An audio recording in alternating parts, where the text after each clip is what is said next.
नमस्कार।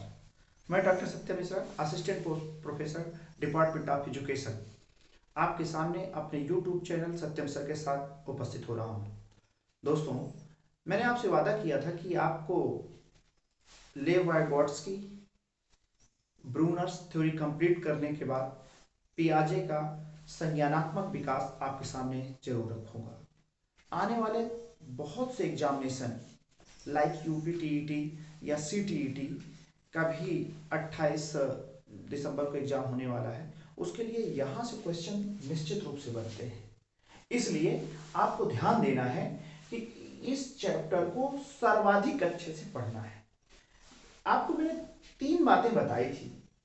एक, जब हम संज्ञानात्मक विकास की बात करेंगे अर्थात बौद्धिक विकास की बात करेंगे तो 3 सिद्धांत बहुत महत्वपूर्ण हैं। एक सबसे इंपॉर्टेंट सिद्धांत जीन पियाजे का है, उसके बाद ब्रूनर्स और आपका लेव वाइगॉट्स्की की थ्योरी भी आपके सामने आती है। ब्रूनर और लेव वाइगॉट्स्की की जो थ्योरी आपके सामने आती है उसमें आपने देखा था कि उन्होंने जो आधार बनाया था वो सोशल और कल्चर को बनाया था, या सामाजिक और सांस्कृतिक कारकों को महत्व दिया था। किसने? ब्रूनर ने। और इसके बाद इसमें एक भाषा का विकल्प जोड़कर लेव वाइगॉट्स्की ने एक कारक को और महत्वपूर्ण स्थान दिया, वो लैंग्वेज को दिया था। लेकिन इन दोनों ने, या तो लेव वाइगॉट्स्की की बात कर लीजिए या ब्रूनर की बात कर लीजिए, दोनों ने जीन पियाजे के इस सिद्धांत का जो इतना व्यापक था, विस्तृत था, उसको संक्षिप्त करने के लिए मूलभूत तरीके से उन्होंने इस सिद्धांत से अपने सिद्धांत को प्रस्तुत किया था। आप देख रहे हैं कि जीन पियाजे की 2-3 बातें बहुत इंपॉर्टेंट है जो आपके सामने प्रस्तुत हो रही हैं। जैसे एक तो उसने अपने सिद्धांत में बायो मैच्योरिटी, हमने कहा था कि जैव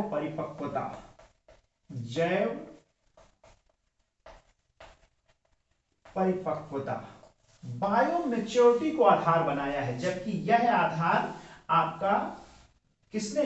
ब्रूनर और लेव वाइगॉट्स्की ने बनाया था। इनका यह क्वेश्चन भी पूछा जाता है। इनकी एक किताब बहुत चर्चित हुई जब ये अपना नैतिकता का सिद्धांत देते हैं, the moral judgement of the child. बहुत ही महत्वपूर्ण किताब, लगभग हर एग्जामिनेशन में वो किताब का नाम पूछा जाता है कि किसकी है? जीन पियाजे की है। जीन पियाजे के बारे में एक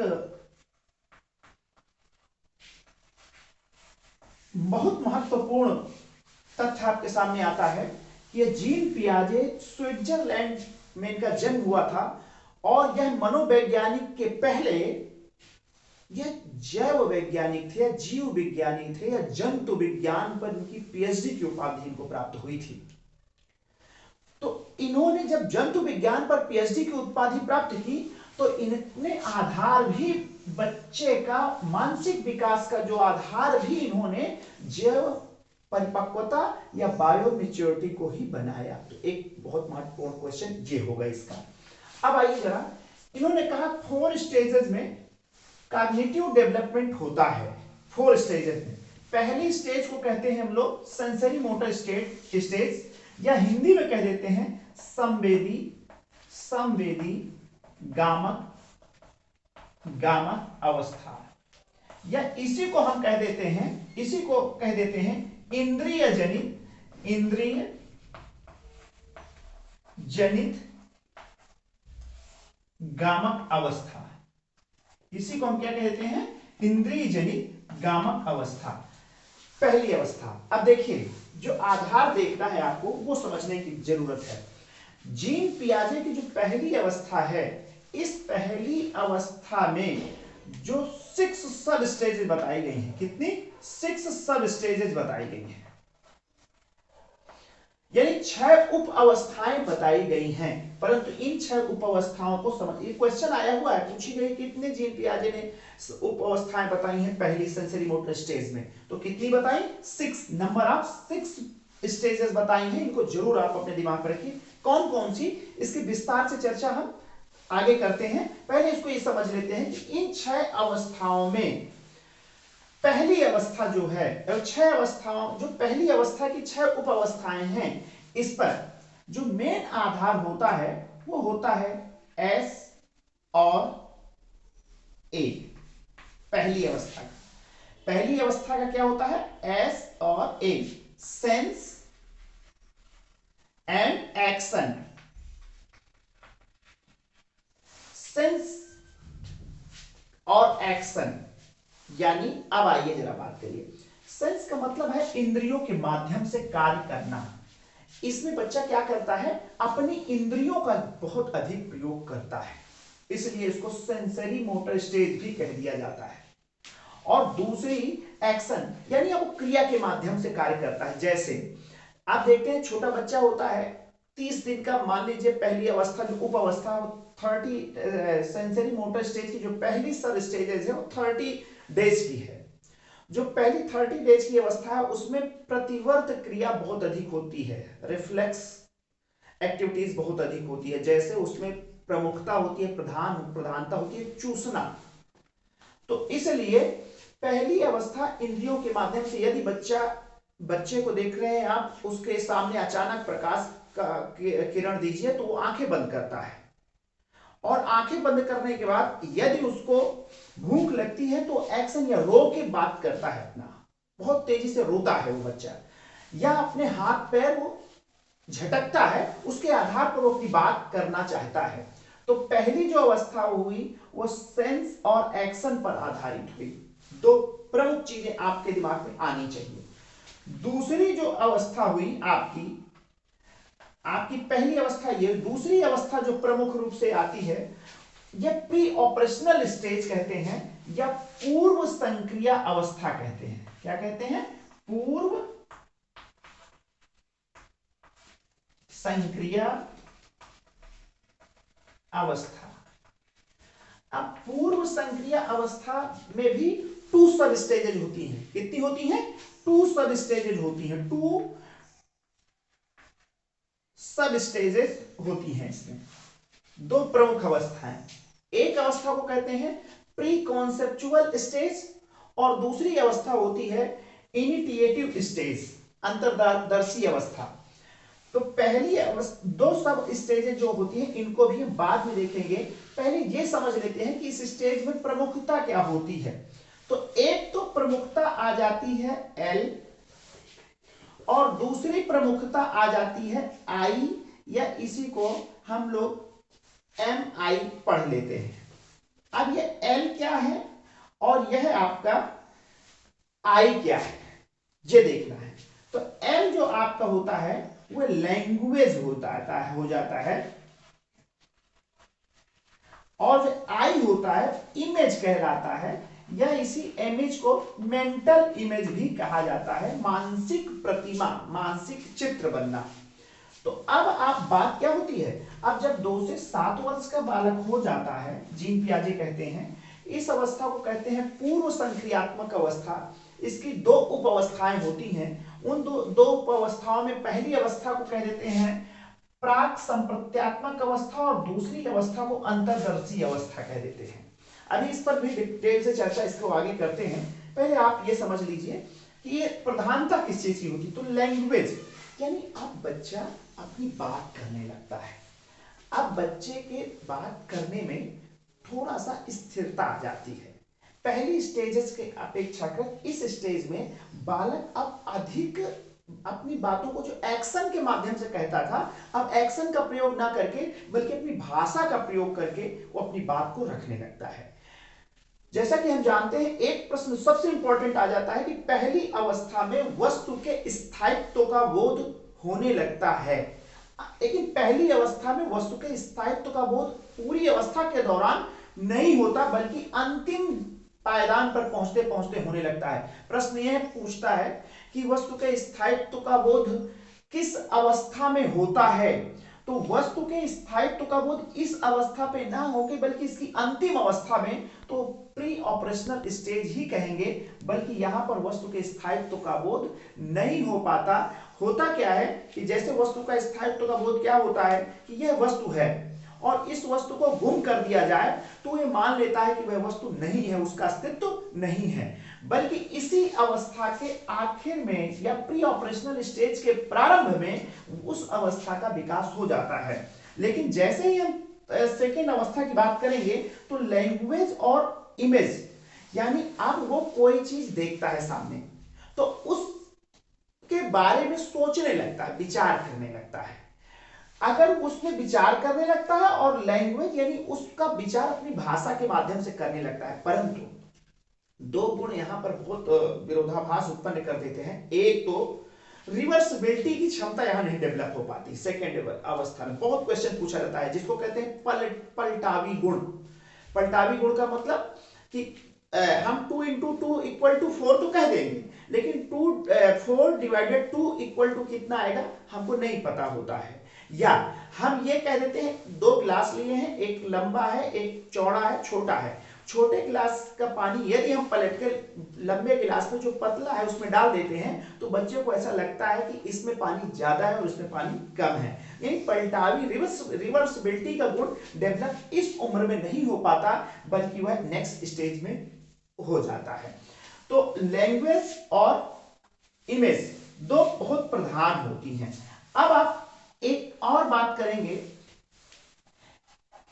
एक अब नेक्स्ट इमेज जो कंक्रीट स्टेज है जिसको क्या कहते हैं, मूर्त संक्रिया अवस्था। क्या कहते हैं, मूर्त संक्रिया अवस्था। मूर्त संक्रिया अवस्था। अब देखिए मूर्त संक्रिया अवस्था पहली जो अब आई स्टेज कितना 7 to 12, कहीं ये 7 to 11 भी मिलता है, एग्जामिनेशन में भी क्वेश्चन आ जाता है, तो यहाँ घबराने की बात नहीं है। 7 to 12 हो या 7 to 11 हो, बात एक ही है। आपको सिर्फ ये ध्यान देना है कि इस पर क्या क्या कार्य होता है, इस अवस्था में क्या होता है।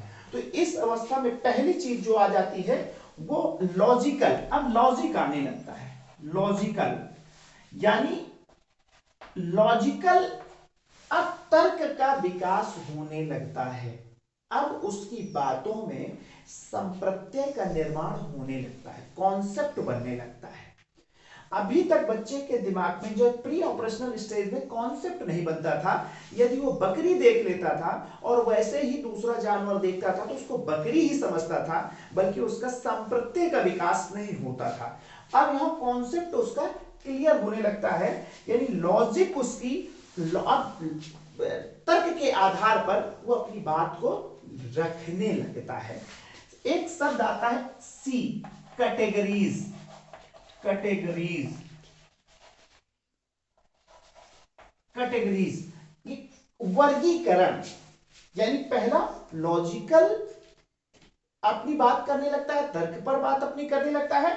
दूसरा कैटेगरी, अब विभेदीकरण का गुण आ जाता है, वर्गीकरण का गुण आ जाता है। जितनी गाय हैं वो एक तरफ हो जाएं, जितनी बकरी है वो एक तरफ हो जाएं, जितने कुत्ते हैं वो एक तरफ हो जाएं, भले वो व्हाइट कलर के ही हों, सभी सफेद हों, लेकिन उसके अंदर विभेदीकरण का गुण आ जाता है। अर्थात जो यहां पर रिवर्सिबिलिटी का गुण नहीं था, यहां रिवर्सिबिलिटी का गुण आ जाता है। यानी ये क्वेश्चन बहुत पूछा जाता है, पलटावी गुण का विकास नहीं हो पाता इस अवस्था में, पलटावी गुण का विकास इस अवस्था में हो जाता है, कंक्रीट अवस्था में। ये बहुत इंपॉर्टेंट क्वेश्चन है, बहुत ज्यादा पूछा जाता है ये क्वेश्चन। अब यहीं पर तो एक पहली अवस्था में आपने देखा कि ये दो फैक्टर महत्वपूर्ण, दूसरी अवस्था में आपने देखा ये दो फैक्टर महत्वपूर्ण, तीसरी अवस्था में आप देख रहे हैं कि ये दो फैक्टर महत्वपूर्ण।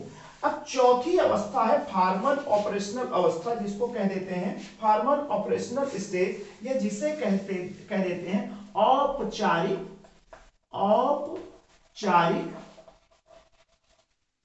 औपचारिक संक्रिया अवस्था। संक्रिया अवस्था, या इसी अवस्था को क्या कह देते हैं, औपचारिक संक्रिया अवस्था कह लीजिए, या इसी को कह देते हैं अमूर्त संक्रिया अवस्था। अमूर्त शब्द का प्रयोग भी किया जाता है। फॉर्मल, आप देखिए इनके शब्दों से ही लगता है, अमूर्त का मतलब कोई प्रतिमा उसके सामने नहीं है और उसके बारे में कल्पना कर लेता है, कि जैसे हमको अब बच्चा ये समझने लगता है कि कल्पना करो त्रिभुज ABC, तो उसके दिमाग में ट्रायंगल बन जाएगा, उसके मस्तिष्क में ट्रायंगल बन जाएगा। यदि आप कहेंगे पापा आ रहे हैं आपके, तो पापा की इमेज उसके मस्तिष्क पर तुरंत बन जाएगी। यदि आप उसको कह देंगे कि पापा चाचा और चाची में क्या कैसे संबंध है, किस तरीके के हैं, तो उन संबंधों का भी वो अपने कल्पना के माध्यम से बताने लगता है। तो कैटेगरीज के बाद अब जो आता है इसमें क्या इंपॉर्टेंस आ जाता है, तो यहां पर दो बातें आ जाती हैं। एक, हमने कहा कल्पना करो कि त्रिभुज एबीसी है, तो हाइपोथेटिकल पहला शब्द आता है एच और दूसरा शब्द इसमें प्रयोग हो जाता है, पहला शब्द एच और दूसरा एस। एच क्या है और एस क्या है? एच है हाइपोथेटिकल, हाइपोथेटिकल, और एस क्या है? Scientific, scientific.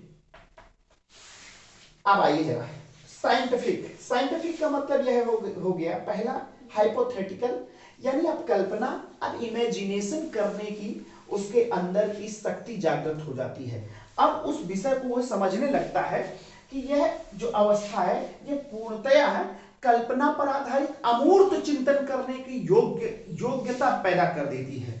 साइंटिफिक अब उसके व्यवस्थित व सिस्टमैटिक वे पर वो हर विषय वस्तु की समस्या का समाधान कर देता है, यानी ये जो लास्ट अवस्था है। अब देखिए इसमें आपको याद करने के लिए मैंने एक ट्रिक अपने दिमाग में सोच रखी है, उसको भी मैं बताना चाहूंगा। जैसे यस ए है, अगली अवस्था में एल आई है, अगली अवस्था में एल सी है और लास्ट अवस्था में एच एस है। तो हमने इसको ऐसे पढ़ लिया कि इन दोनों को मिला देंगे तो लिखा हुआ है साली। क्या लिखा हुआ है? साली। और एल सी का मतलब हो गया लेकर, और एच एस का हो गया हंस दिए। एच का मतलब हंस, हंस दिए, यानी साली को पाकर कौन नहीं हंसेगा? हंसेगा। जो जिसके पास भी साली आ जाएगी तो उसके चेहरे पर मुस्कान तो आएगी। तो साली लेकर हंस दिए, यह इनकी चारों स्थितियों में ये मेन प्रधान चीजें हैं जिनको अगर आपके दिमाग में आ जाएगा तो आप इस पर ऑटोमेटिक उस क्वेश्चन का उत्तर निकाल देंगे। अब आते हैं जरा इन दो स्टेजेस में मेन पॉइंट्स क्या हैं उस पर चर्चा करने के लिए। तब तक आप इसका स्क्रीनशॉट ले सकते हैं। अब आप देखिए जैसे आपको बताया गया ये चार चीजें प्रमुख हैं। अब पहली अवस्था की ये 6 उप अवस्थाएं हैं आपके सामने रखी हुई हैं। पहली अवस्था को कहते हैं स्टेज ऑफ रिफ्लेक्स एक्टिविटी, सहज अनुक्रियाओं की अवस्था, यानी अब वह अपनी सेंस के माध्यम से, इंद्रियों के माध्यम से ही अनुक्रिया करेगा, उसमें रिफ्लेक्स एक्टिविटीज का बहुत कार्य करेगा। जैसे हमने कहा प्रधानता क्या होती है? चूसना, यानी अपने होठों को लिप्सिंग करेगा, चलाएगा, वो रिफ्लेक्स एक्टिविटीज बहुत करता है प्रारंभिक 30 डेज पर। इसके बाद बालक की सेकंड अवस्था को कहते हैं उप अवस्था को। ये सब अवस्थाएं 0 से लेकर 2 वर्ष के बीच की हैं, सब अवस्थाएं। पहली 30 दिन निकाल लीजिए और फिर 4-4 महीने का इसमें जोड़ते चले जाइए, 1 से 4, 4 से 8, 8 से 12, 12 से 18, 18 से 24 आपके सामने आ जाएगा इस प्रकार से। अगली अवस्था कहता है stage of primary circular reaction, यानी अब वह व्यक्ति प्राथमिक वृत्तीय अनुक्रियाएं करता है। क्या कहते हैं? प्राथमिक वृत्तीय अनुक्रियाओं की अवस्था। इसमें क्या करता है? जो छोटा बालक होता है 1 से 4 मंथ का, वो जैसे पालने में लेटा है और उसका पैर चलाने की आदत है तो पैर लगातार चलाएगा, उसी में उसको आनंद की अनुभूति होगी। उसके सामने कोई खिलौना टंगा हुआ है और उसको बार बार वो मारना है और तो हंसता है, तो उसको बार बार करने की सहज क्रिया जो उसके अंदर पाई जाएगी, इसी को कह देते हैं सर्कुलर, यानी वृत्तीय, लगातार करना अनुक्रियाएं यहां की जाती हैं। नेक्स्ट जो थर्ड बहुत इंपॉर्टेंट स्टेज है कि stage of secondary circular activities. अब उसकी वृत्तीय अनुक्रियाओं में थोड़ा सा कमी आएगी और ये द्वितीय के रूप में पहुंच जाएगी, यानी अब वो किसी कार्य को करेगा तो उसमें बहुत ज्यादा उसकी अनुक्रियाएं देखने को नहीं मिलने वाली हैं। जो stage of coordination of secondary schema, ये स्कीमा शब्द समझ लीजिए जरा, यह एक मानसिक संप्रत्यय है जो आपके मस्तिष्क पर धारण हो जाता है। जैसे हमने पापा की आवाज सुनी तो पापा की प्रतिमा हमारे मस्तिष्क में बन जाना, यही स्कीमा है। यानी स्कीमा क्या होता है? एक व्यवहारों का पैटर्न जो होता है वो हमारे मस्तिष्क पर फीड हो जाता है और उसी के आधार पर हम अपनी अनुक्रियाएं करने लगते हैं। तो इसको कहते हैं stage of coordination of secondary, यानी अभी गॉड स्कीमा है, व्यवहारों में गॉड स्कीमा है। यह अवस्था कहां तक है? 8 से 12 मंथ तक है, यानी वस्तु के स्थायित्व का अब बोध होने लगता है। इसीलिए हमने कह दिया कि इस स्टेज के लास्ट तक यहां पर ये स्कीमा भी गौड़ है, यानी स्टेज क्या है? अद्वितीयक है अभी इसका स्कीमा, उसमें बहुत ज्यादा पुष्टता नहीं है, ये यहाँ लास्ट में आता है। तो जो रिपीट करता हूं, जरा फिर से समझ लें, वो जो पहली स्टेज में मैं बताता हूं कि वस्तु के स्थायित्व का इसी अवस्था में बोध होने लगता है लास्ट तक। तो वस्तु के स्थायित्व का बोध कहां होता है? पहली अवस्था में। मैंने अभी इसके पहले सेकेंड अवस्था हो सकता है बोल गया हूं, लेकिन इसको कंप्लीट कर लें। दूसरा यहां पर कहते हैं stage of territory circular activities, यानी तृतीयक वृत्तीय एक्टिविटीज। तृतीयक का सर्कुलर का मतलब यह हो जाता है, जो तृतीय शब्द आया है तो इससे यह अर्थ निकाल लीजिए प्रयास एवं त्रुटि सिद्धांत। यानी हम बार बार कोई अनुक्रिया इसलिए करते हैं कि त्रुटियों को कम किया जाए। जैसे साइकिल चलाना सीखना है होता है, तो जितनी गलतियां हैं उनको कम करते जाते हैं, इसलिए इसको कह देते हैं कि तृतीयक सर्कुलर, यानी चूंकि साइकिल हम रोज चलाते हैं, बार बार चलाने का अभ्यास करते हैं, इसलिए ये सर्कुलर एक्टिविटीज तो है, लेकिन क्या है? टेरिटरी है, तृतीयक है। स्टेज ऑफ इन्वेंशन, यानी जो ये लास्ट आपकी स्टेज आती है, ये stage of invention of new means combination, new means combination की अवस्था आ जाती है। First, second, third, fourth, fifth and six, जो इस छठवीं अवस्था है, stage of invention of new means combination, यानी मानसिक संयोग की अवस्था या मानसिक खोज की अवस्था, जो नया मानसिक खोज कर रहा है उसकी अवस्था। यानी अब व्यक्ति के व्यवहार में जो ये गॉड स्कीमा था, अब यह स्कीमा पूरी तरीके से मजबूत व्यवहारों के रूप में ले रहा है, इसलिए इसको क्या कह देते हैं कि अब वस्तु के स्थायित्व का बोध हो जाता है। अब आप पीछे वस्तु करेंगे तो बालक पीछे जाएगा, अब बालक उसको देखेगा और तभी उस पर अपनी प्रतिक्रियाएं देगा। तो अब आप इन सब चीजों को एक बार फिर से स्क्रीनशॉट ले लें और इसको नोट कर ले अपने उस पर। आपका देखिए, अब आपकी जो सेकेंड अवस्था थी पियाजे की, सेकेंड अवस्था में 2 सब स्टेजेस पाई जाती हैं। मैंने आपसे पहले ही कहा, मैं इसको बताऊंगा आपको। 2 सब स्टेजेस, और हमारा आधार क्या है? एल और आई, यानी मेंटल इमेज और लैंग्वेज, यानी भाषा। 2 से 7 साल के बीच की यह अवस्था है। इसको 2 कैटेगरी में बांटेंगे। पहली प्री कॉन्सेप्शनल स्टेज या कॉन्सेप्चुअल स्टेज, जिसको हम कह देते हैं प्राक संप्रत्यात्मक, हिंदी में क्या कहते हैं? प्राक संप्रत्यात्मक अवस्था। यानी अब यहां संप्रत्यय का निर्माण होने लगता है। क्वेश्चन हमेशा पूछा जाता है, संप्रत्यय का निर्माण कहां प्रारंभ होता है? तो दूसरी अवस्था में प्रारंभ होता है। लेकिन संप्रत्यय का निर्माण तो प्रारंभ हो जाता है। पूछ लिया जाता है कि विशुद्ध रूप से संप्रत्यय कहां निर्मित होते हैं, तो इसकी अगली अवस्था में, इसमें नहीं। संप्रत्यय में प्रामाणिकता कहां आ जाती है? इसके दूसरी वाली अवस्था में, इस अवस्था में नहीं। इस अवस्था में संप्रत्यय में दोष पाया जाता है, इसीलिए कहते हैं कि इसमें 2 गुण और होते हैं इस अवस्था में, एक एनिमिज्म और एक इगोसेंट्रिज्म।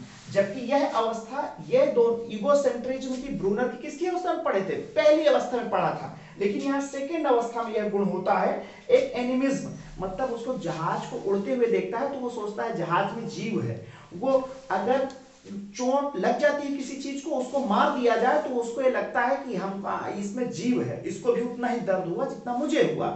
प्लेन का उड़ना, जहाज का उड़ना, गाड़ियों का निकलना, या वो उसको सूर्य चंद्रमा का, जब वो किसी वाहन के साथ चलता है और सूर्य चंद्रमा पैरेलल चलते हुए दिखाई देते हैं तो उसको लगता है कि ये भी हमारे साथ चल रहे हैं। वो इगोसेंट्रिज्म हो गया, उसको लगता है कि सारी दुनिया उसी के इर्द गिर्द घूम रही है, तो इगोसेंट्रिज्म हो गया। और एनिमिज्म का मतलब उसको लगता है हर चीज में जीव है, इसलिए इसको एनिमिज्म कहते हैं। पूछा जाता है क्वेश्चन हमेशा, वेरी इंपॉर्टेंट क्वेश्चन, एनिमिज्म की कौन सी अवस्था है? इसमें है इगोसेंट्रिज्म कहां पाया जाता है, इसी में है। और कभी कभी यह इसके अंतर्गत यह दो अवस्थाएं और पूछ लेता है, तो प्री कॉन्सेप्शनल यानी प्री ऑपरेशनल स्टेज में ही है प्री कॉन्सेप्चुअल या प्री कॉन्सेप्शनल स्टेज, और दूसरी है इनिटिएटिव या इंट्यूटिव स्टेज, जिसको कह देते हैं अंतर्दर्शी। क्या कह देते हैं, अंतर्दर्शी, हिंदी में कहते हैं अंतर्दर्शी, अंतर्दर्शी,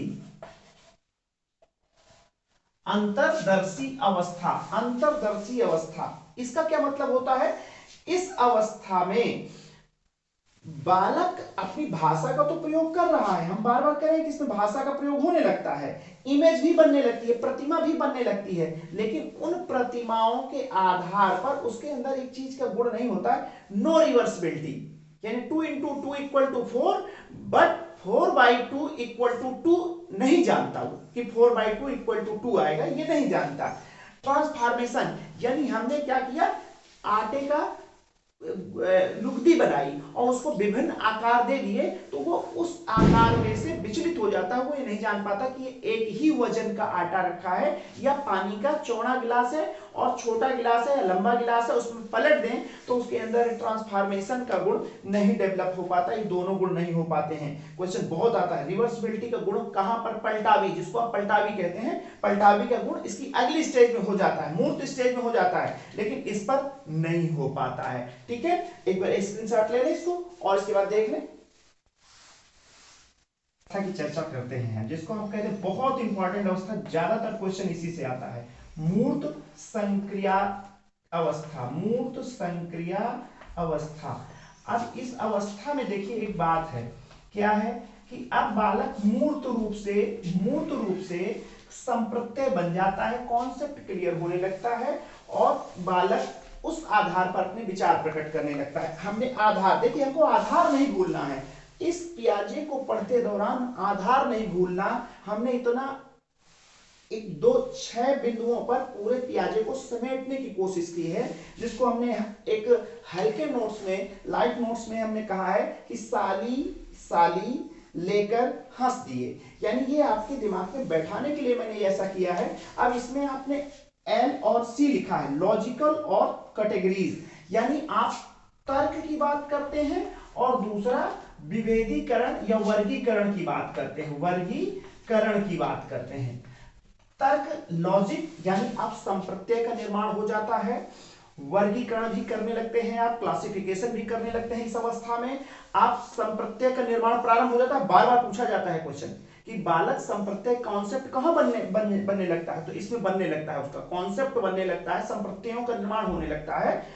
परंतु उसमें एक चीज और पाया जाता है, विरोधाभास पाया जाता है। ये विरोधाभास, ये शब्द बहुत आता है, विरोधाभास होता है। क्या है विरोधाभास, उसको ये लगता है, कभी वो उसी बात को सही मानता है, फिर अगले ही पल पर वो उसको गलत ठहराने की कोशिश करते हैं। दोनों तरीके तटस्थ रहने के लिए वो सोचता है, जिसको इंग्लिश में कह देते हैं सिंक्रिज्म। क्या कह देते हैं, सिंक्रिज्म। सिंक्रिज्म ये पूछा जाया करता है, बहुत इंपॉर्टेंट क्वेश्चन है। सिंक्रिज्म की अवस्था कौन सी है, तो मूर्त संक्रिया अवस्था है। क्यों, क्योंकि कॉन्सेप्ट बनाने की कोशिश करता है, वो तर्क देने की कोशिश करता है, क्लासिफिकेशन करता है, परंतु उसके विचारों पर कभी कभी विरोधाभास भी होता है, इसलिए इस अवस्था का इंपॉर्टेंस बढ़ जाता है। अब आइए जरा, अब हम देखते हैं नेक्स्ट, फॉर्मल ऑपरेशनल स्टेज। देखिए इस अवस्था में संपूर्ण चीजें आ जाती हैं, पलटावी गुण का भी विकास हो जाता है, तार्किक चिंतन करने लगता है, तार्किक चिंतन, संप्रत्यय का निर्माण होने लगता है, विरोधाभास परंतु रहता है, इसलिए उसको सिंक्रिज्म कह दिया गया, बहुत इंपॉर्टेंट है।